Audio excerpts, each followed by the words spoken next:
The next thing that we're going to do is we're going to talk specifically about each phase of the jump and a couple of things that you really need to focus on in each phase. All right?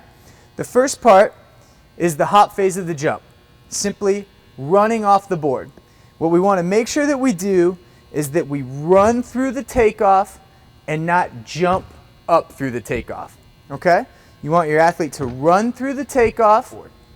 They need to figure out how to use their arms correctly. I like teaching the double arm technique. It seems to be pretty simple once an athlete catches on, where they're simply going to gather their arms on their second to last step and they're going to run through the takeoff board. We want to make sure that we run over the board and not jump up through the takeoff. You can use a single arm technique, which is fine. All right, so the athlete will simply be right here. They'll reach around with this arm and then they'll basically switch arms. A lot of times what will happen is an athlete will use a single arm on the hop step and then gather into a double arm on the second phase. All right? So once again, the hop phase of the jump, we're trying to teach our athletes to be nice and tall in their approach, run through the board, and not jump through the board.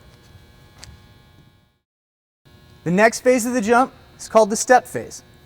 Oftentimes what you can do is have a piece of tape out there for an athlete to shoot for when running off the board and getting into the step phase of their jump. So you have the piece of tape, a visual for them, or maybe a cone off to the side that they're trying to get to, okay? And they're going to come down. If they did the hop phase off their right foot, they're going to come down the step phase on their right foot. We want good posture. Posture, posture, posture, okay?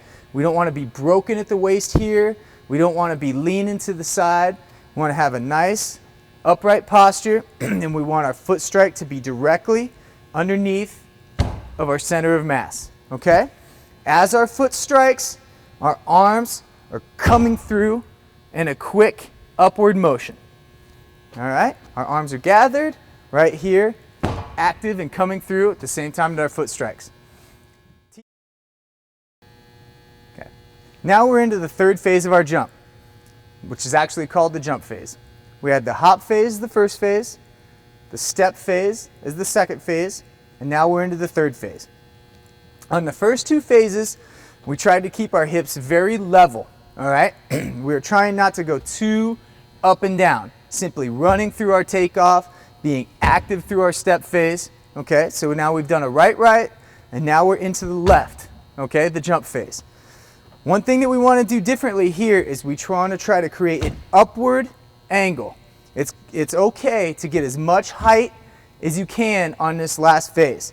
So you want your athlete to be active and drive this knee up and forward as aggressively as possible. Then they're simply going to enter the sand, very much like a long jump, driving the knee, leaving it up there, and pressing everything forward into their finish.